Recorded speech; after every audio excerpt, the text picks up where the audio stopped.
Alright, so hey everyone, today I want to take a look at the Deadzones for the Oblivion Remaster. This is being demonstrated on the Xbox Series X in case it differs on other platforms. But to get started with the movement Deadzone is about a 19.3% rounded square Deadzone.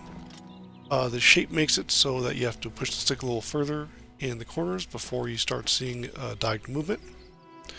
But 15% of the Deadzone is from the axial Deadzone, and the other 5% is from a radial Deadzone sitting on top of that.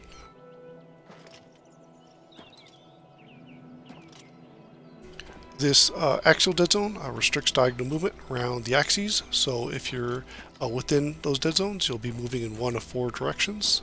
In this case, perfectly to the right, and then perfectly to the left, perfectly forward, and perfectly backward.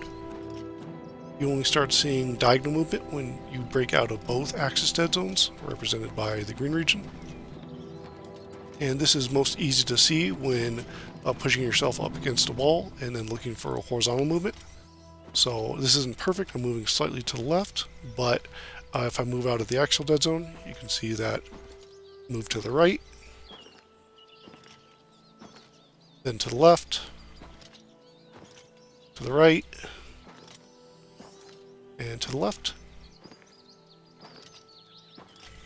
So this axial Deadzone makes it so that your stick angles, or the directions you point your stick, aren't the direction that your character moves in.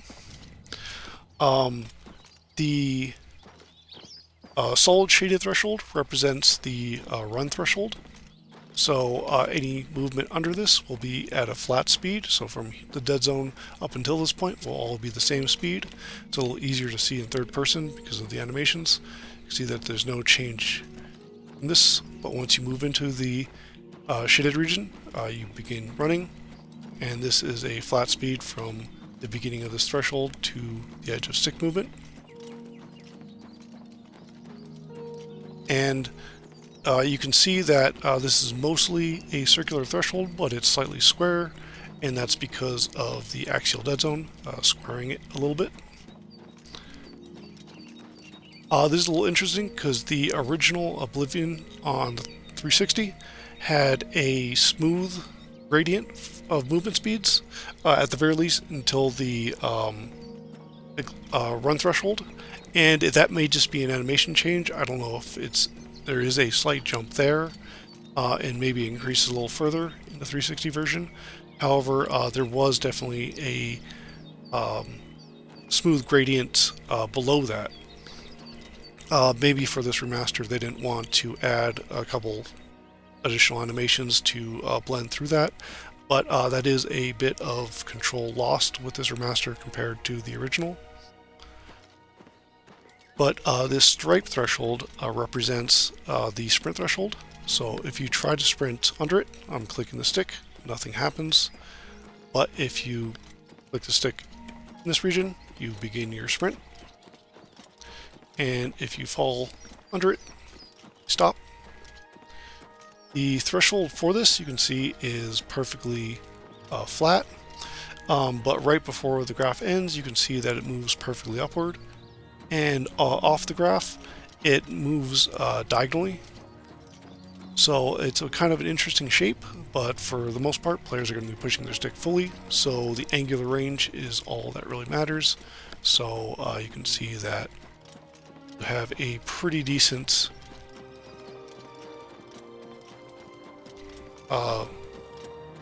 range that sprint can be triggered.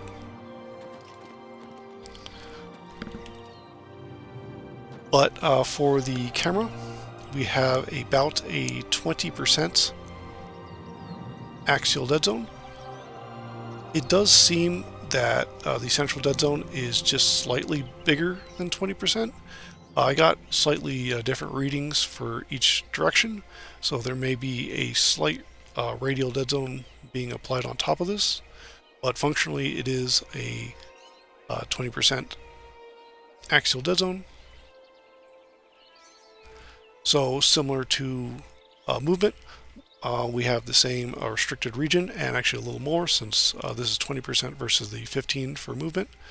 And you can see that I'm moving within this axial dead zone, and despite bobbing the stick, the camera is moving perfectly to the left, and I can point at a very obvious angle here, almost 45 degrees, still moving left. In this case, moving perfectly to the right.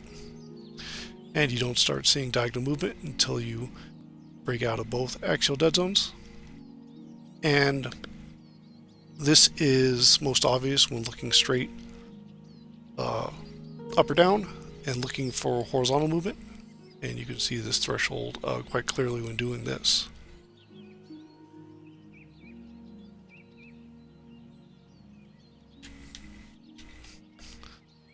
For the acceleration curve, we have something of a shallow squircle kind of shape.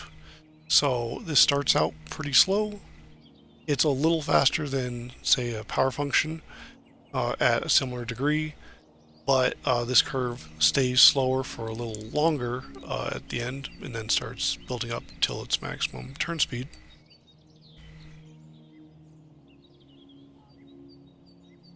This curve does seem to be set up radially, and except it does not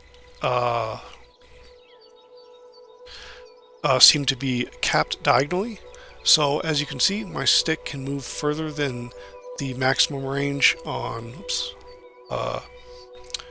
this graph, and because it can move further than that, you can potentially get faster diagonal speeds if the input isn't treated the same.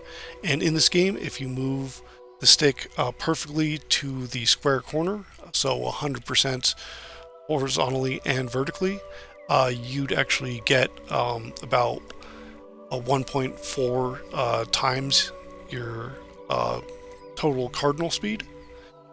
And that's what we see here, and normally that's indicative that the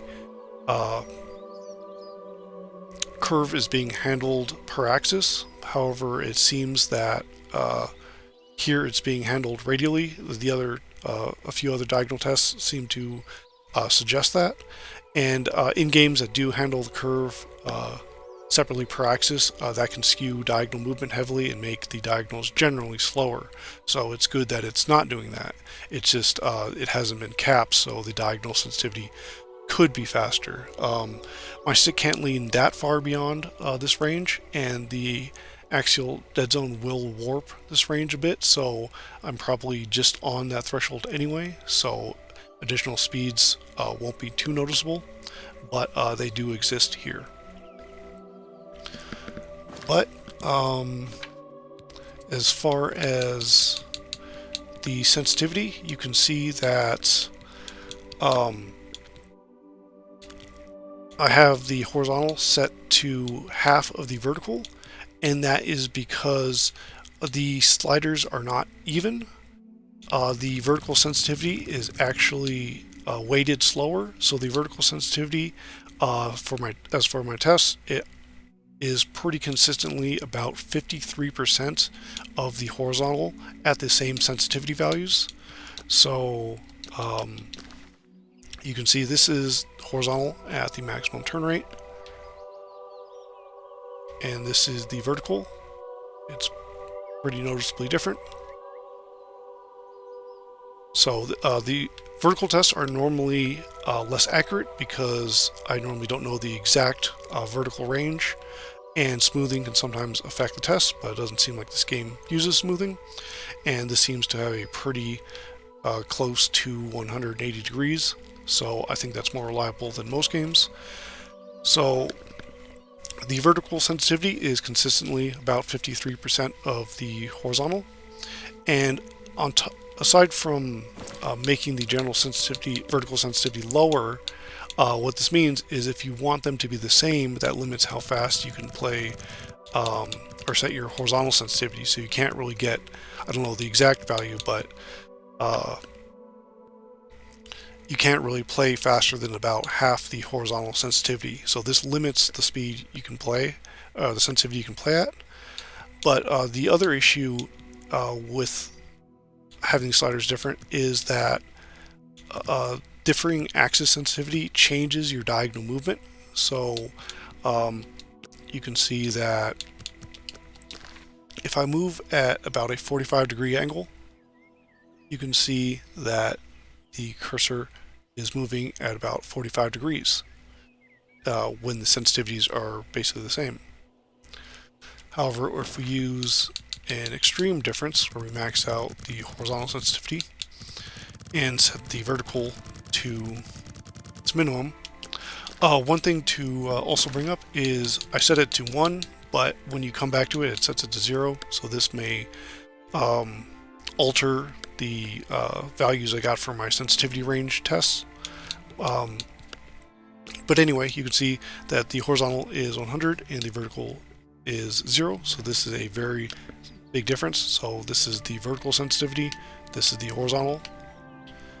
And again, if I try to move at 45 degrees, you can see that it's extremely horizontally biased because there's very little vertical input to skew it. So having different axis sensitivities will obviously make one axis faster than the other, but it also skews diagonal movement heavily towards the more sensitive axis. So if you want the vertical and horizontal sensitivities the same and to have correct diagonal movement, you have to or you can't play faster than about 50 horizontal sensitivity. But for aim assist in this game is a little different than it's commonly defined in other games. Here it's just sensitivity. So for example, in Skyrim, the aim assist used there are kind of magnetism, where if you shot a spell or an arrow, it would alter the direction that the projectile goes out to target enemies, even if your crosshair is not on them, and it would auto adjust your bow so you didn't have to account for the arrow drop. Here it's just sensitivity, and I already have the marksman high enough to get the zoom, so once you have that, the zoom overrides the aim sensitivity. These do the same thing.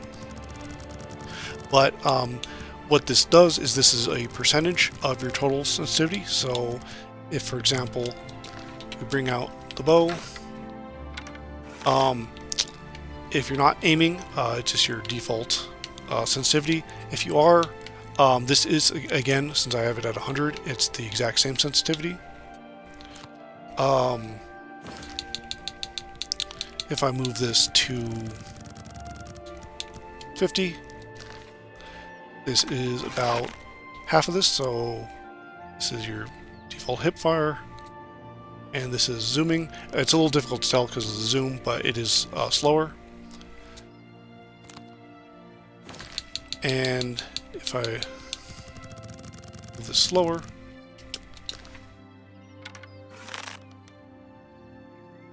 you can see that it's very, very slow. These values were generally accurate. You can see that it corrects to 0 when coming back to it. These values were in general accurate, so if you set it to 100%, it's the same as your general sensitivity. If you set it to 50, it's 50% the general sensitivity, and if you set it to 1, it's in general close to 1. However, in testing, setting it to 1 actually gave about 2% of the horizontal sensitivity, and at 50 it was about 51%. So it got a little slightly more off the lower you get, but functionally it's very close to accurate. One issue with this, however, is you can see that if I aim to the left, it's going very slow, as it should, and if I aim up, it's going very slow, as it should. And if I move mostly to the right, it's very slow, as it should. But if I move to 100%, you can see that it jumps to the general sensitivity. And the same happens when aiming down. Once you move to 100%, it automatically jumps there. And this is only when you hit the axis the right axis or the down axis, you can see that it stops once I'm unable to hit that fully. So diagonally you won't feel this, but if you move all the way to the right or down, you will.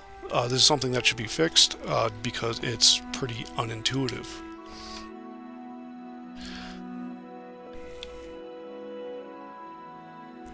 Moving to the hotkey wheel. This is about 75% radial dead zone. Large dead zones for wheels are pretty useful because they increase the arc range that you have access to. So you can see that you have, say, this range for the second selection, but when you center the stick, you have this range. The smaller the dead zone here, the smaller range you have, and the easier it could be to bleed into another selection. So having a larger dead zone actually works better for wheels just because it gives you the widest ranges possible for selection. But you can see we have 8 selections, and the division lines for this are basically perfectly divided into 8 selections. There is one very slight detail, and that is while this is divided pretty evenly into 8 sections, this division is slightly offset downward. So technically the top selection has a bit wider range than the bottom selection, but this is completely negligible in practice. It's just something that came up when testing. So very interesting, but not a real issue. In general, the wheel is relatively responsive. Sometimes it doesn't seem exactly or instantly responsive, but there's really no problems with how fast it registers. The main issue I have with the wheel is you're not allowed to move with it open, and the wheel does not pause the game. There's no enemies around, but you can see through with the fire that the wheel is accessible in real time. And if you make your selections quickly, this really doesn't affect gameplay too much, but you can feel yourself slowing down. So it's sort of a slight stutter that doesn't need to be there. You should be able to move with the wheel out, and hopefully they can add that functionality. One thing to also comment is the wheel is new to this remaster. And originally, for the 360 version, you used the D-pad to control the wheel. Or no, sorry, to control your hotkeys. So you had the D-pad, and that gave you 8 options. And 8 options is very intuitive on the wheel. You have your 4 cardinal directions as well as the perfect diagonals. But since the wheel isn't bound to any specific inputs, they could have increased this to, say, 10 or 12 and still had decent wedge sizes to for your selections. So they could have offered more hotkeys because they're not limited to the hard limit of 8 with the D-pad.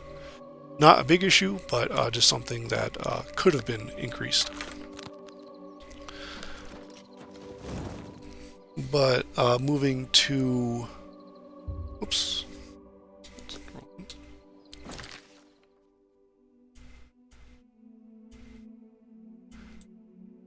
The map cursor. The map cursor, we have a 20% radial dead zone.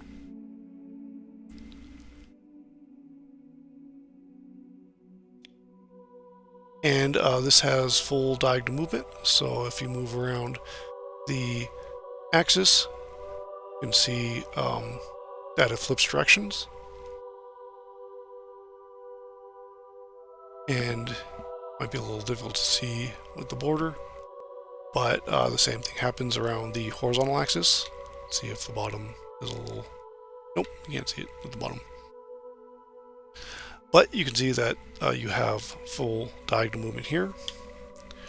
The curve for the map cursor is linear for most of the curve, and then becomes sort of exponential near the end, so it speeds up dramatically with your edge of stick movement. So no issues with this. That curve is fine for this.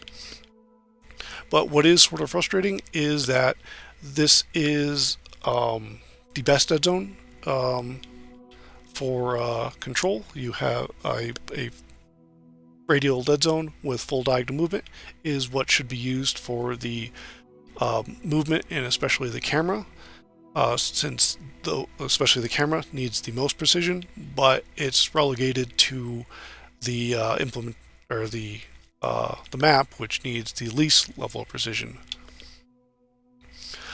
Since we're here, one of the bigger complaints about this map is that unlike the original version, this doesn't have a toggle to switch between the world map and the local map. So in this version of the game, you have to zoom in fully and then tap the right trigger again to switch to your local map. And this can be a little cumbersome. And while this can go pretty quick, it's still not as fast as you could with previously. So I think that's something that should be added, a toggle to switch to the local map. And like with the world map, now has the option to zoom out, so you can see the almost the majority of Cyrodiil in here. It'd be nice to see that applied for the local map as well. Being able to zoom in and out of the local map might let you see the entire floor plan fully, since a lot of the indoor areas, let's go in here just to demonstrate this. See that you have to, scroll around, and being able to zoom out of these local areas might be able to show you the entire complex for instead of needing to scroll around these local maps. One other solution for if they don't add a toggle for this is just to, at the very least, if you're inside a dungeon or inside a city, it'd be good to just default to the local maps, because that's much more useful than defaulting to the world map in this case. There is a sort of solution, like if I exit out here and then re-enter out in the start menu, it does default into this local map. However, that doesn't really work once if you go to your inventory and then go back to start, you still have to go back into it. So that's not a perfect solution for that.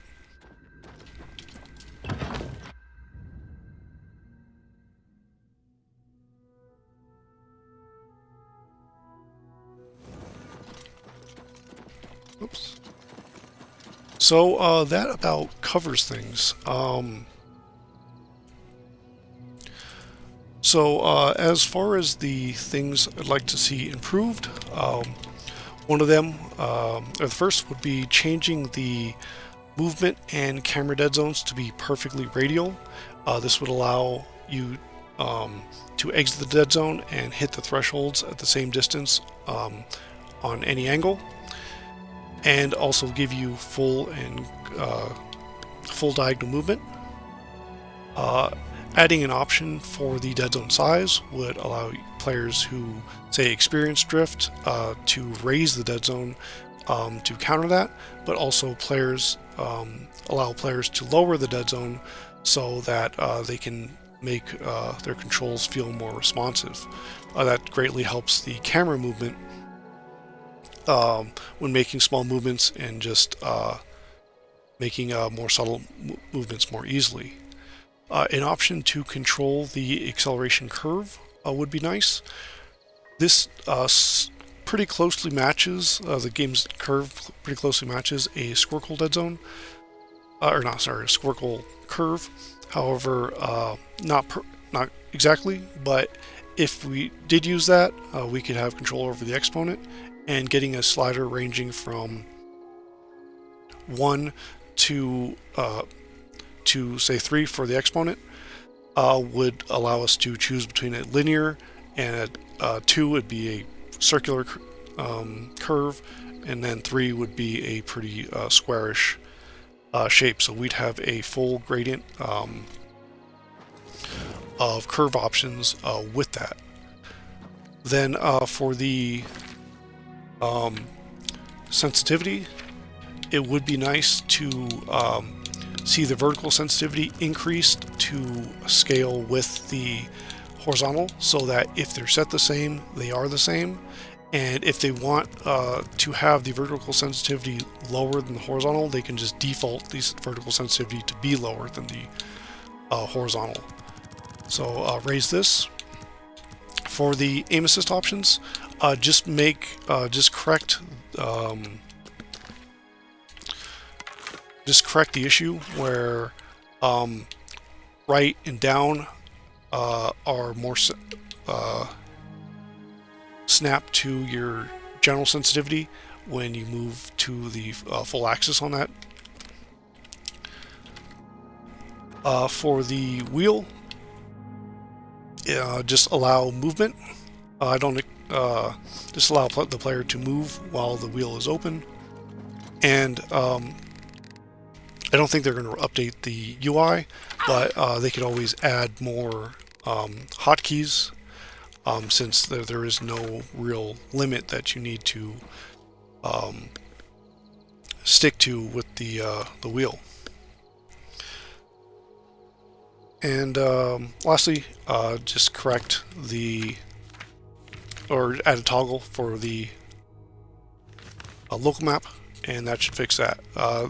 There are a couple other things unrelated to the controls that, of course, many players are talking about. For example, inventory would be nice to have